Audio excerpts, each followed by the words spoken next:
Hello students, class 8 के social science के history के lesson number 3 agrarian structure under the British के part 6 में आपका स्वागत है। बच्चों, पहले हम आगे लेसन पढ़ेंगे, तो लेसन शुरू करते हैं। द इंडिगो रेबिलियन, नील विद्रोह।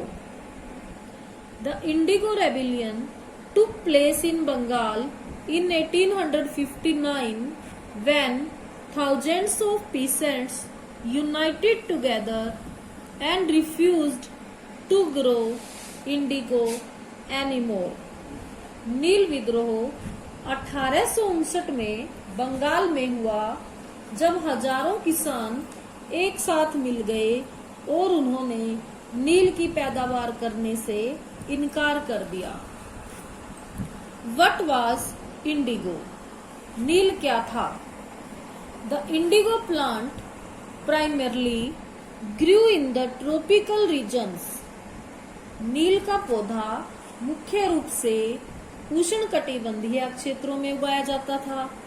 It produced a rich blue color which was used by cloth manufacturers to dye cloth.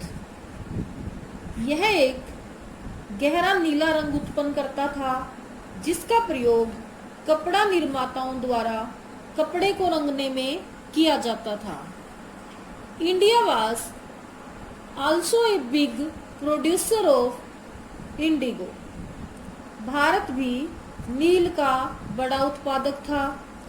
Indigo from India was exported to European countries. Bharat से नील का निर्यात यूरोपीय देशों में किया जाता था। As the price of Indian indigo was very high in Europe, the European manufacturers used another plant called woad to make blue and violet dies.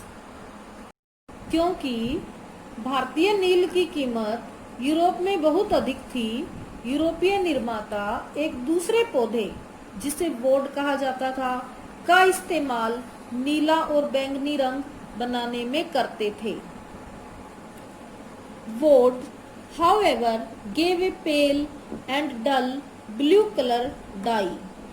वोड हालांकि पीला और डल नीला रंग प्रदान करता था। When the demand for indigo raised because of its rich blue color, the producers of wood compelled their governments to put a ban on indigo import. जब नील की मांग इसके गहरे और नीले रंग के कारण बढ़ी, वोड के निर्माता उनकी सरकारों को नील के आयात पर प्रतिबंध लगाने के लिए जोर डालने लगे।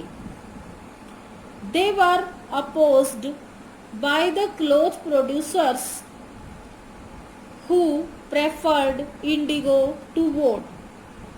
उनका उन कपड़ा निर्माताओं द्वारा विरोध किया गया जो वोड की बजाय नील को अधिक पसंद करते थे। By the end of the 18th century, the demand for Indian indigo increased further. 18वीं शताब्दी के अंत तक भारतीय नील की मांग और बढ़ गई। The company in India now wanted to expand the area under indigo cultivation. Company Bharat में अब नील की खेती के अंतर्गत क्षेत्र को बढ़ाना चाहती थी। Attracted by the higher profits of indigo cultivation, the officers and agents of the company invested in indigo plantation. नील की खेती के भारी मुनाफों से आकर्षित होकर कंपनी के अफसर और एजेंट नील बागान में पैसा लगाने लगे। Indigo was cultivated mainly in two ways, the निज and रैयती। नील की खेती मुख्य रूप से दो तरीकों से की जाती थी, निज और रैयती। निज सिस्टम, निज व्यवस्था क्या थी? In this system the planter produced Indigo on the lands directly controlled by him. इस व्यवस्था में बागान मालिक नील का उत्पादन उन भूमियों पर करते थे जो सीधे उनके नियंत्रण में थी। He bought the bid or took it on rent and hired laborers। वे बोली लगाकर या तो जमीन खरीदते थे या इसे किराए पर ले लेते थे और मजदूरों को काम पर लगा लेते थे। Indigo could be cultivated only on large blocks of fertile lands, but it was not possible for the planters to expand areas under niche cultivation। नील की खेती केवल उपजाऊ भूमि के बड़े ब्लॉक्स पर की जा सकती थी, परंतु बागान मालिकों के लिए निज खेती के अंतर्गत क्षेत्र को फैलाना संभव नहीं था। Eviction of peasants from their holdings to increase indigo plantation led to conflicts। नील बागानों को बढ़ाने के लिए किसानों का उनकी जमीन से निष्कासन टकराव का कारण बना। निज cultivation also required the use of many bullocks and plows। निज खेती के लिए बहुत सारे बैलों और हलों की जरूरत होती थी। This proved to be expensive for the planter। यह बागान मालिक के लिए काफी महंगा पड़ता था।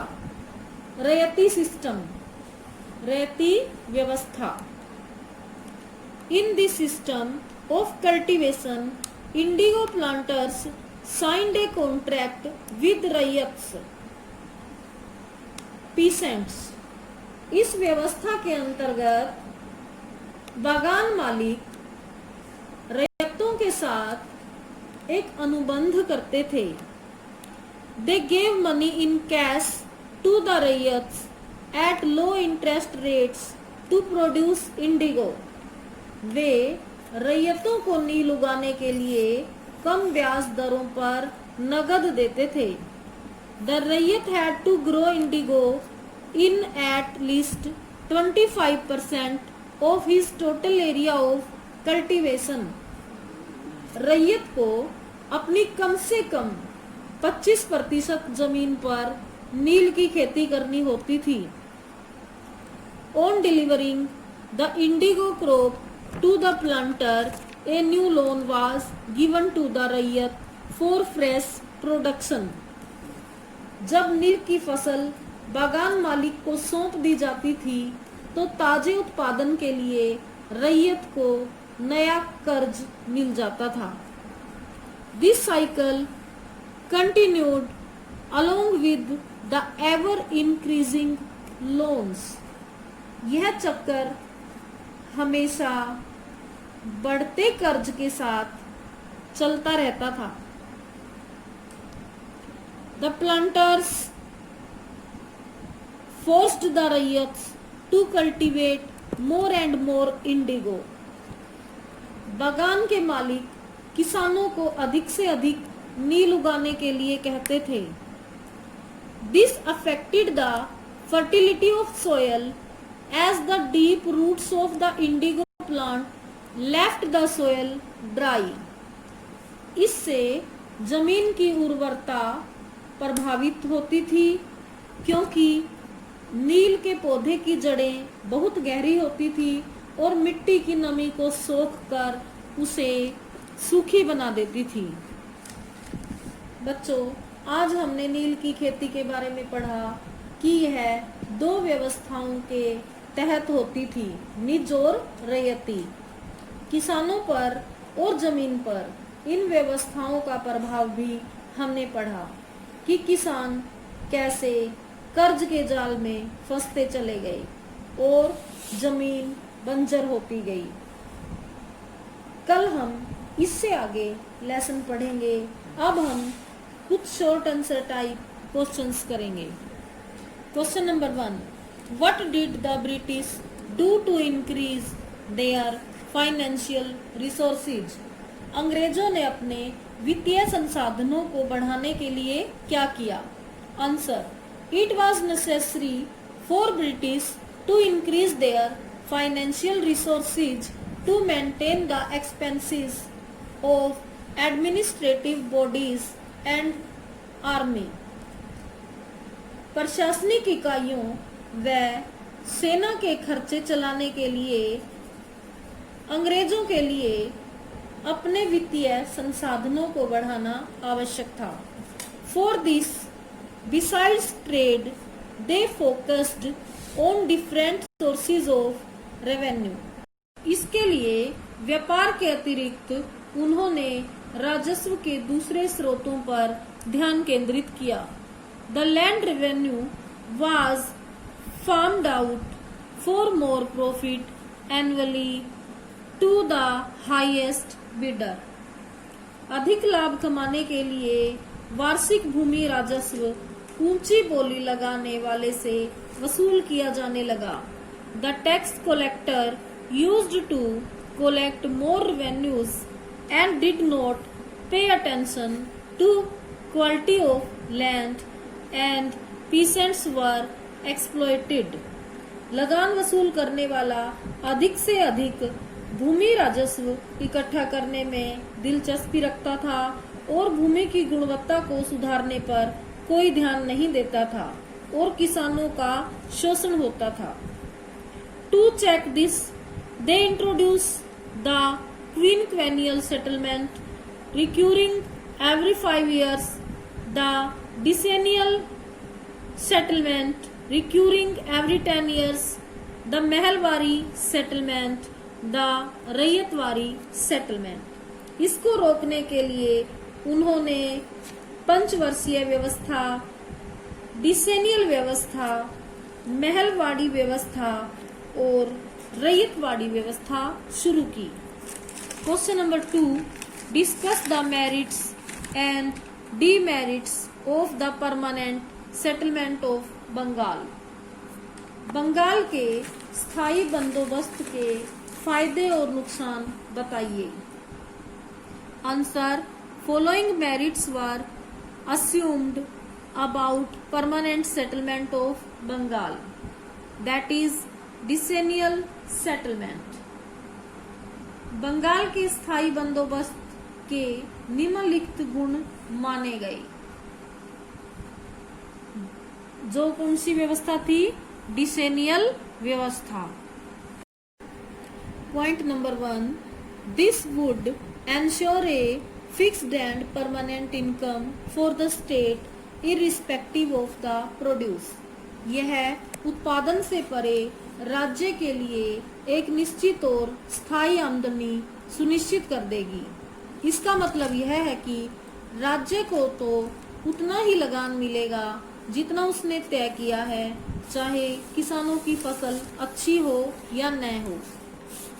Point number 2, it would save the expenditure of government on annual assessment. यह सरकार के वार्षिक आकलन और लेखे जोखे का खर्च भी बचा देगी। Point number 3, it would increase production of agriculture and make zamindars rich. यह कृषि उत्पादन बढ़ा देगी और जमींदारों को अमीर बनाएगी। इसका मतलब यह है कि जमींदार राज्य को निश्चित टैक्स देगा। इसके अलावा जितना उत्पादन होगा वह उसी का होगा, अर्थात जमींदार भूमि की उर्वरता जितनी सुधारेंगे उतना उनका फायदा अधिक होगा और वे अमीर हो जाएंगे। Point number 4, land would become more fertile by the investment of जमींदार। जमींदारों के निवेश के द्वारा भूमि अधिक उपजाऊ बन जाएगी। Point number 5, after the permanent revenue, British could focus on other activities of state like spread of education etc.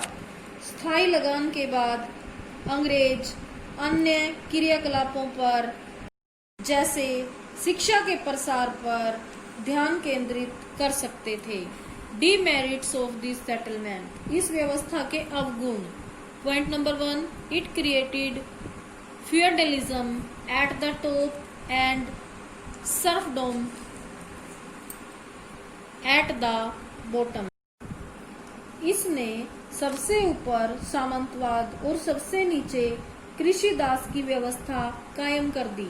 Point number 2, it proved to be a financial disaster for the company as increase in production could not raise share of revenue which was fixed। Company के लिए यह वित्तीय आपदा साबित हुई क्योंकि उत्पादन में बढ़ोतरी राजस्व का हिस्सा नहीं बढ़ा सकती थी जो निश्चित था। Point number 3, state demand was so high that the zamindars and the peasants suffered the most. राज्य की मांग इतनी अधिक थी कि जमींदारों और किसानों को सबसे अधिक भुगतना पड़ा। बच्चों, आज हम यही 2 शॉर्ट क्वेश्चंस करते हैं। आज के लिए इतना ही करते हैं। Thank you. Have a nice day.